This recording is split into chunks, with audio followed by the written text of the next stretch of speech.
ভোর হয়নি, আর এখন থেকে আমরা চিল্লাচ্ছি ঘোর কলিযুগ, ঘোর কলিযুগ। এখনো ভোর হয়নি, ঘোর হলে না জানে কি হবে। 4 লাখ অ্যাপ্রক্স 27,000 বছর এখনো কলিযুগের আয়ু বাকি আছে। প্রেম সে বলো।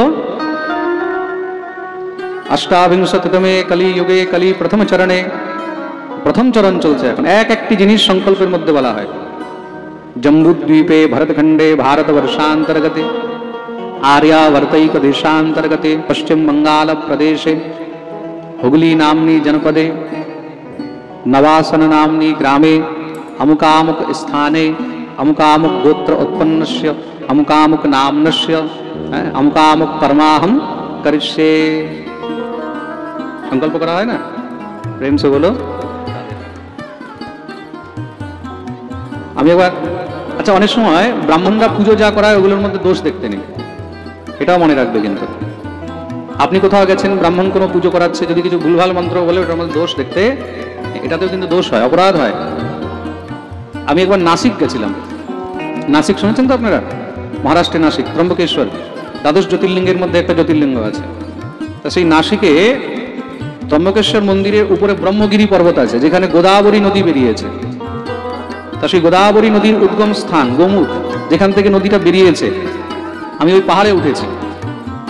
সেই পাহাড়ে উঠতেও মহারাজ দম বেরিয়ে যায়, সেই বিশাল পাহাড়। অনেক কমই লোক সাহস করে ওঠার জন্য। প্রায় 10-12 বছর আগের কথা, 2009-10-এর কথা। তখন আরো ইয়াং অবস্থা, আরো একদম ফার্স্ট ক্লাস, লাফিয়ে লাফিয়ে উঠে গেছি। আমার সঙ্গে আরো আমাদের যে পণ্ডিতজিরা ছিল 2-4 জন, তারাও গেছে। যেগুলো বুড়ো বুড়ো ছিল ওগুলো যেতে পারেনি। তা এখন পৌঁছেছি আমরা উপরে।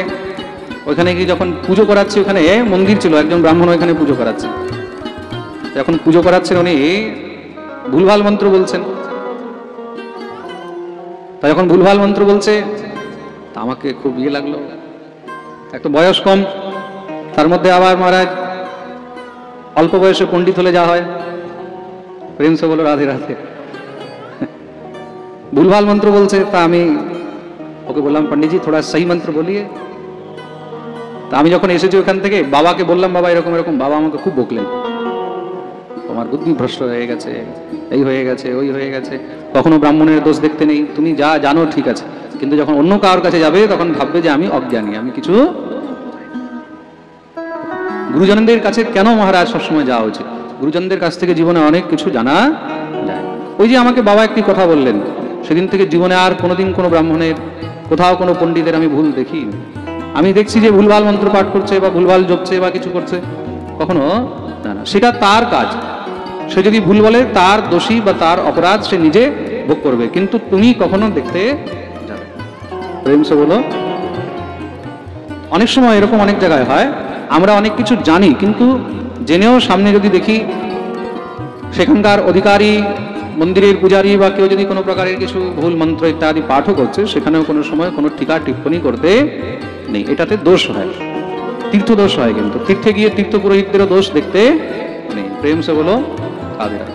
ঘরের মধ্যে আপনি কোনো ব্রাহ্মণকে পুজো করাবার জন্য ডেকেছেন, কোনো আচার্যকে ডেকেছেন, ডেকে যদি তার আপনি ভুল ধরেন, তাহলে যজমানকে পুণ্য তো হবেই না, অপিতু তার আরো 100 গুণ পাপ ভোগ করতে হবে।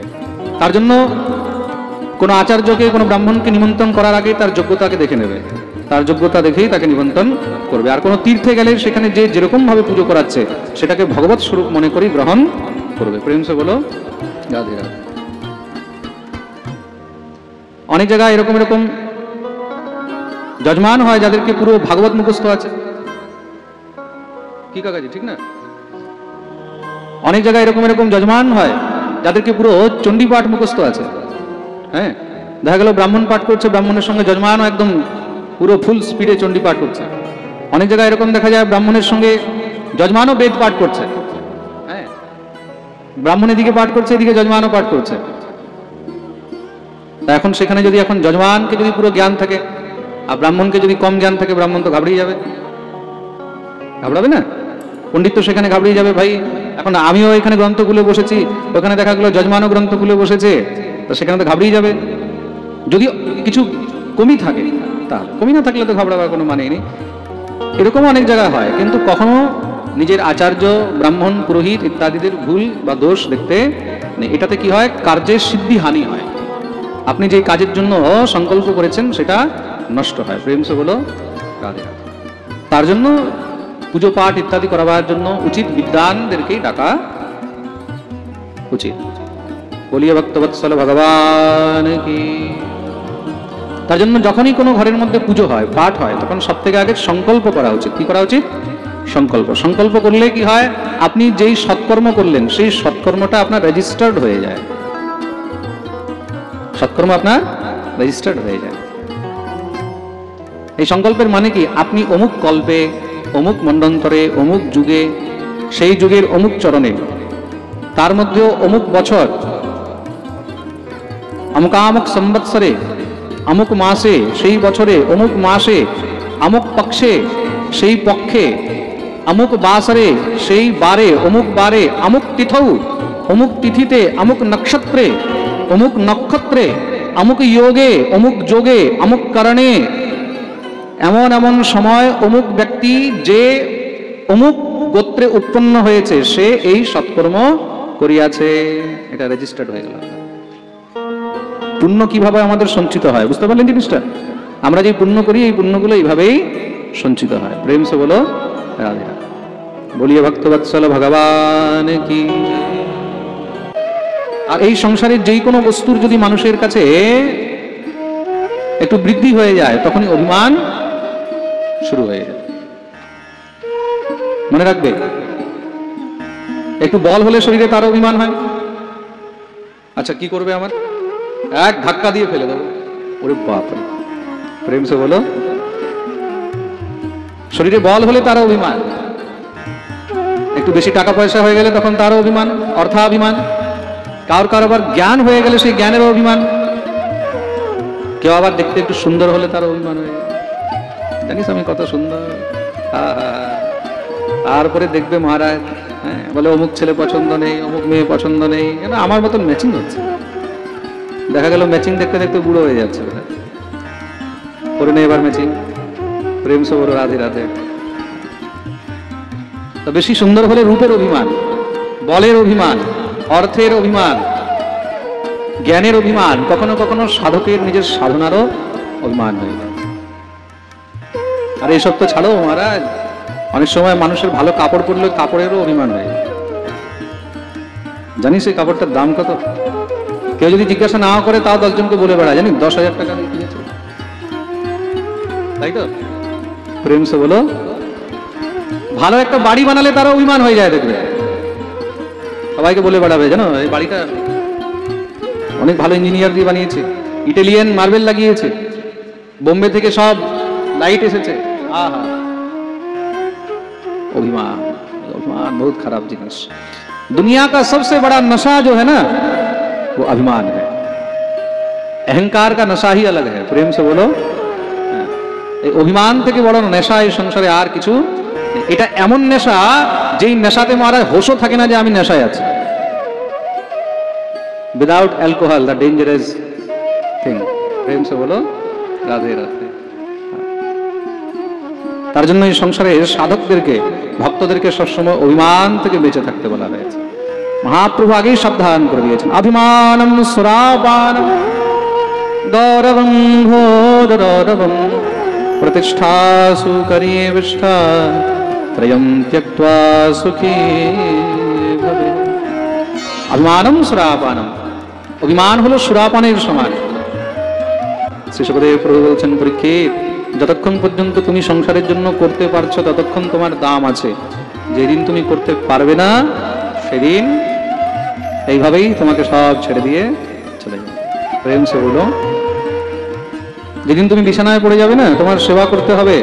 যারা কাল পর্যন্ত মহারাজ তোমাকে ছাড়া থাকতে পারছিল না তারাই প্রথমে বলবে, বলে যত তাড়াতাড়ি যায় ততই ভালো। প্রেম সে বলো।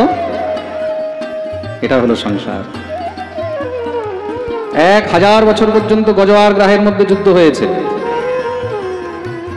গজরাজ এখনো আশায় ছিল, আমার স্ত্রী আমার পুত্র তারা আসবে, কিন্তু যখন আর দেখছে কেউ আসছে না, শরীরের বল একদম মহারাজ শেষ হয়ে গেছে। আস্তে আস্তে পুরো শরীর ডুবে গেছে, শুধু মাথাটা বাকি আছে। অন্তে গিয়ে ভগবানের কথা মনে পড়ে।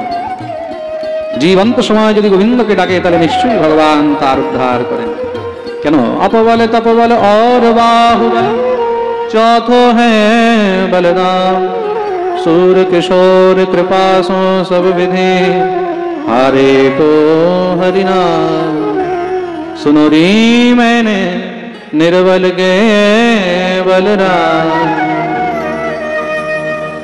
গজরাজ অন্তে গিয়ে আজকে মহারাজ গোবিন্দকে ডাকা আরম্ভ করে দিয়েছে। এই যে গজরাজ গোবিন্দকে ডেকেছেন, স্তুতি করেছেন, এটাকেই গজেন্দ্র মুখ্য স্তোত্র বলা হয়েছে। নমো নমস্তে খিল কারণায়, নিষ্কারণায়াদ্ভুত কারণায়, সর্বাগমাম্নায় মহার্ণবায়, নমো পবর্গায় পরায়ণায়। দিব্য ভগবানের স্তুতি করলেন। ভগবান আর কিঞ্চিত দেরি করেননি, সঙ্গে সঙ্গে গরুড়ের উপরে বসে ভগবান তৎক্ষণাৎ এসে উপস্থিত হলেন। সুদর্শন চক্র দিয়ে ভগবান সেখানে গ্রাহের মস্তক ছেদন করে দিলেন। গজরাজ মুক্ত হয়েছেন। একটি পদ্মফুল সুর দিয়ে তুলে নিয়ে গোবিন্দের চরণে অর্পণ করতেই সেখানেই সে গজরাজ নিয়ে নিজের দেহত্যাগ করে সেও পরমধাম গমন করে। বলিয়া ভক্তবৎসল ভগবান কি। এখানে পরীক্ষিত প্রশ্ন করলেন, বলে প্রভু গজরাজ 1000 বৎসর ধরে যুদ্ধ করছিলেন, কিন্তু ভগবান এতদিন ধরে তো আসেন না, আর এখন আসলেন? বলে 1000 বছর ধরে যুদ্ধ হচ্ছিল, কিন্তু এতদিন ধরে গজরাজ ভগবানকে ডাকেও তো নি। যখন ডেকেছে ভগবান আসতেও দেরি করেন।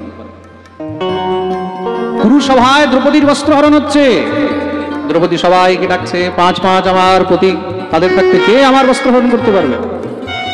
বাঁচাও বাঁচাও বাঁচাও, কেউ আসে।